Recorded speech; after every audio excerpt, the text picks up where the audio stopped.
Okay, story time. I was just reminded of something that happened a couple of years ago, and it's too good not to share. When our boys were little, we decided to take a trip to Costa Rica to visit some friends. The beginning of our trip had a very rocky beginning, but that's a whole other story in and of itself. We had a fantastic trip and then decided to head back to San Jose to the airport a day early just in case. They were expecting some heavy rains and we were a few hours away. So we hopped in our little rental car and got on the highway. It was raining pretty hard, but not too hard to cause us any concern. Until we hit highway patrol and they told us that the entire highway had been washed out because of the rain. They told us we could take a detour through the mountains. Fantastic, we get to see more of the country, right? What they did not tell us is that this detour would take approximately 6 hours. Also, that there would be no gas or any stops for food or bathrooms along the way. We drove through the jungle in torrential rain, and a couple of hours in, I thought we were gonna die.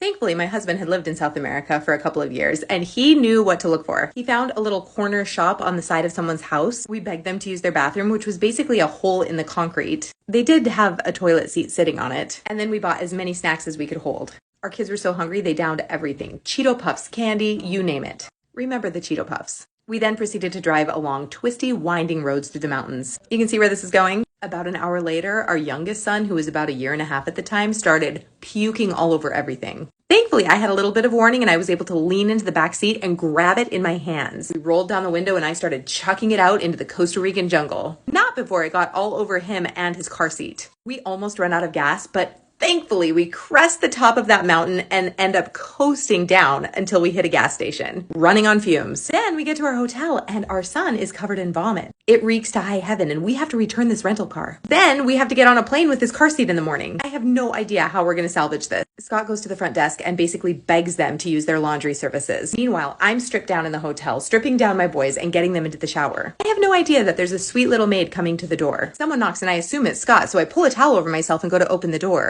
It's not Scott. I don't speak Spanish, but she makes it very clear that she's here to take my clothes and wash them for me. I'm beyond grateful, but I haven't taken the cover off of the car seat yet. If any of you have tried to do that, it's basically like trying to take off a bra when you're wearing a onesie. This is my one chance to get everything clean. I have to take it. So I cinch up my towel, walk over to the car seat, and begin to start taking off the straps. It's vomit slicked and I'm nervous because I'm naked. But I didn't know what naked was. Not until I reached over to grab the front strap and my towel fell to the floor. I looked back in surprise and she was just staring at me like, that is a lot of white lady butt. But I was in too deep, so I just wriggled that thing off of the car seat and handed it to her butt naked. She said, "Thank you."